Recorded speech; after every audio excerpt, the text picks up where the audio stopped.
Welcome to another session with Selenium WebDriver. In this short video, you will see how to create your first Selenium test. You should have IntelliJ IDEA installed and configured for JDK and all required dependencies added to your project and environment verified. We have done this in the previous video. Let's see what we want to achieve through our test script. Open the web browser, in this case Google Chrome, and navigate to the login page. Once that is done, type the username admin, then type the password ptl at hash 321. Click the login button, or you can press enter button. Once login, verify whether you have the welcome admin message here. Then you can click welcome admin and log out.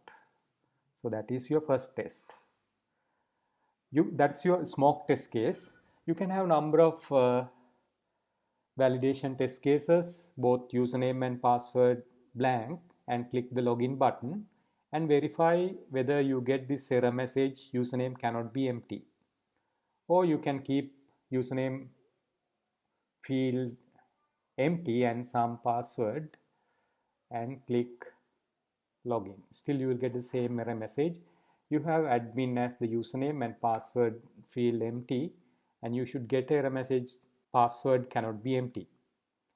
Also you can have invalid password, and you should test whether you are getting invalid credentials error message. Likewise, you can have a number of test cases. We will cover few of them in this video.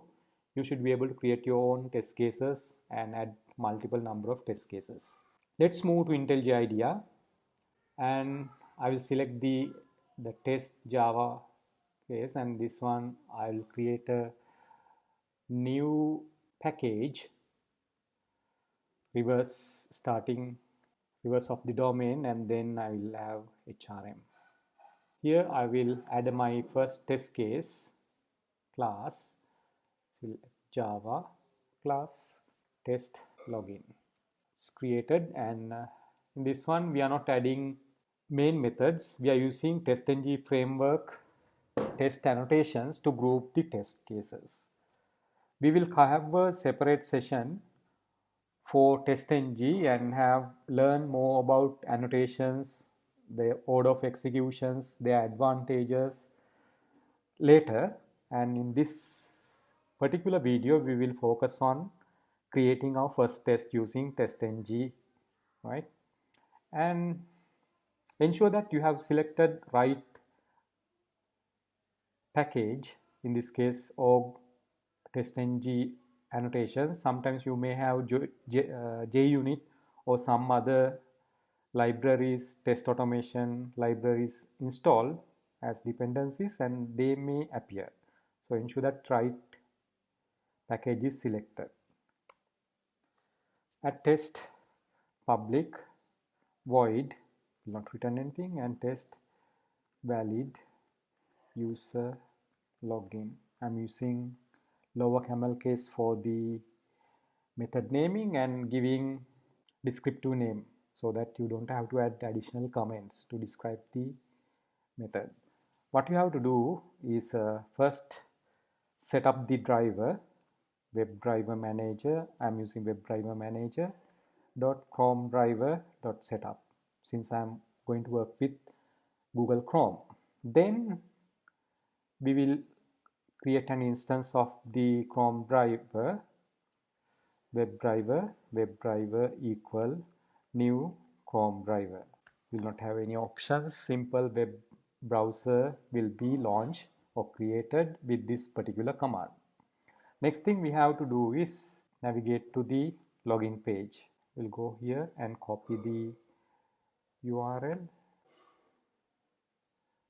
So this will ensure that the browser driver is created and you can communicate with the browser instance is created, then navigate to the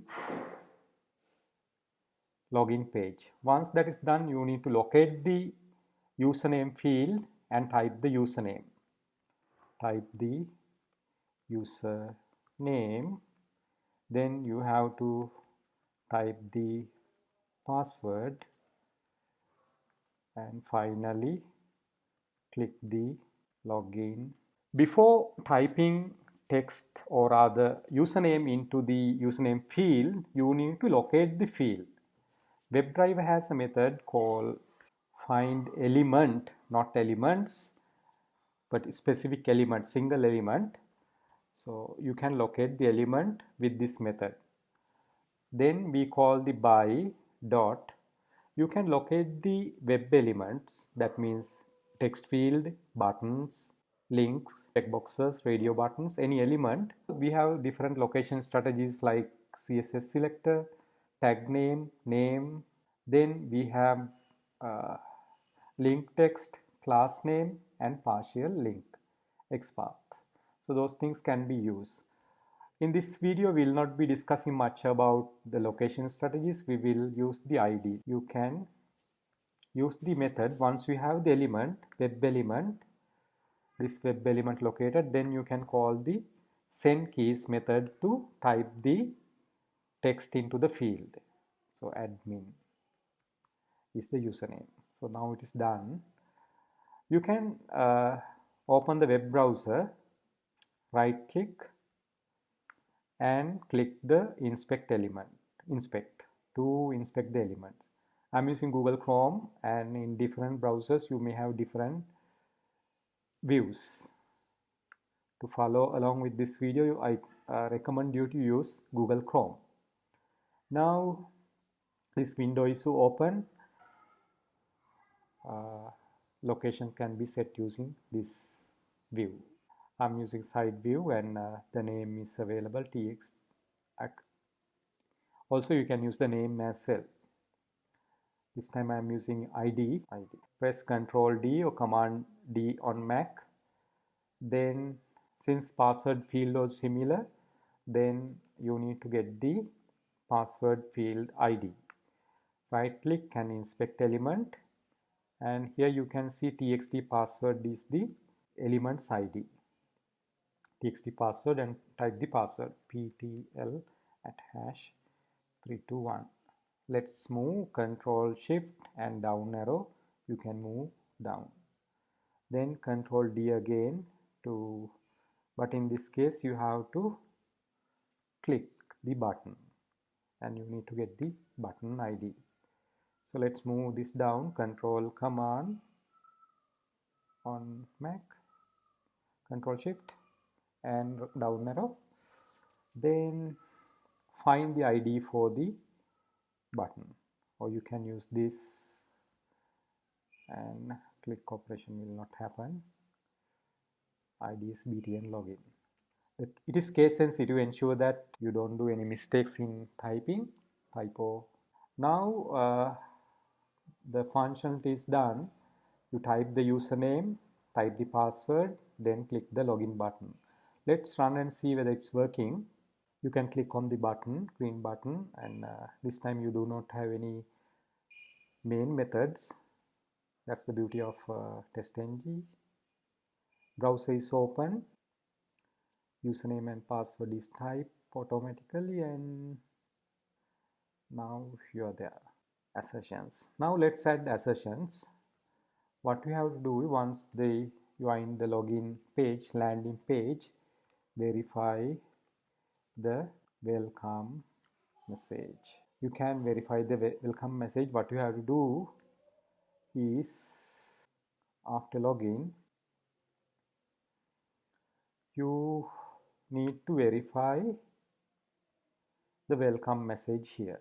What you have to do here, and here the ID is welcome. So from there, to get the visible text appearing within the tags, two tags, you can call the method getText. So let's move to IntelliJ IDEA, WebDriver dot find element by dot ID welcome, and by calling the getText you can get the text. I could assign this into a variable and verify with the expected value, but with TestNG you can do this easily with assertion library.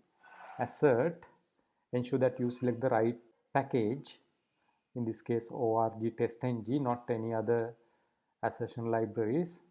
Dot assert equal, you will see the documentation in the pop-up. You can give expected, string, double and all those things, but in this case we are verifying 2 strings. Actual one should go first. Since I won't verify this, Control X, cut it and paste it here. Then we will need to verify with the expected message. So we need to verify welcome admin. Now you can run the test and ensure that your test verify the welcome message in the landing page.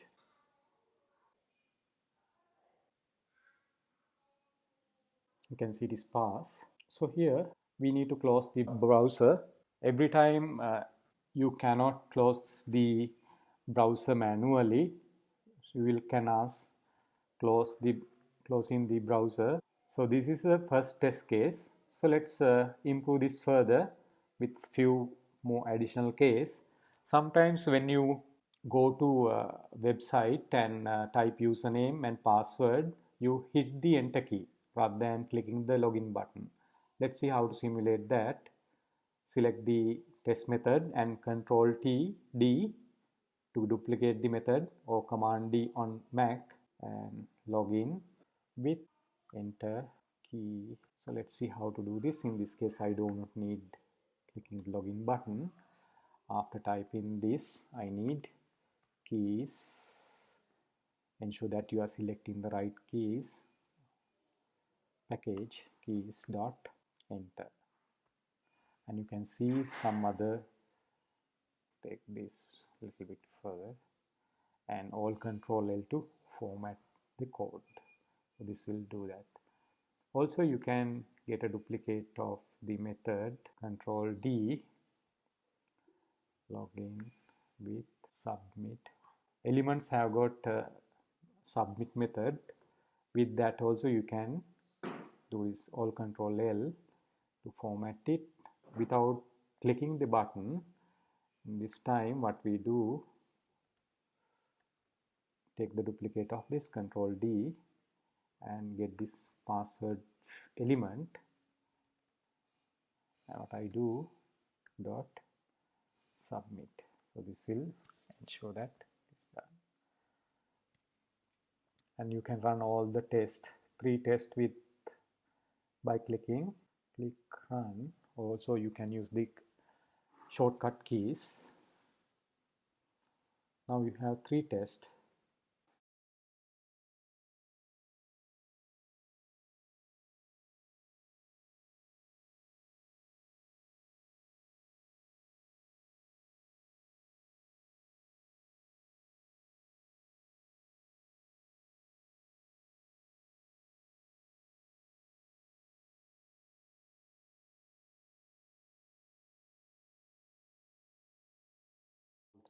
You can see the output here.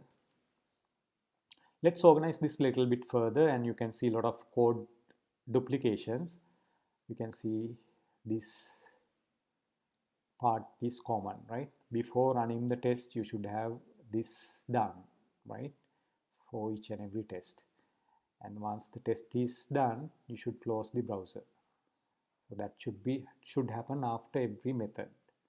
So before method, you can select this one and right click and select refactor extract method. Refactoring is a very good, or rather best practice used in programming, and we will use that in test automation as well. And IntelliJ IDEA support that with their interface. So before method, I use my own naming convention here to match with the right annotation method, and say refactor, and it identify other methods. Let me replace. So automatically this is replace. In this case we just created the private method and that will be called, right? Let me select this one and control shift, command shift on Mac and type. With the arrow key I can move to the top. Rather than calling the method, I can just delete them. Delete this, delete this. Now the variable has to be defined here, private WebDriver, otherwise it will not be accessible from here. Now if you run this one, you will get an issue because browser initialization or launching will not happen when you run this. To support that, TestNG has got a different annotation given to us called before method. This will ensure that this particular method is run before each and every test method. Similarly, we have after method, so I will create at after method public void after method, and you can close your browser or clean up process flushing the data. All those things can be added here. Now I'll remove from here. Now my code is much cleaner and include only things that I need in the test. So likewise, you can create your first test. In the next video, we will see how to create the invalid test cases.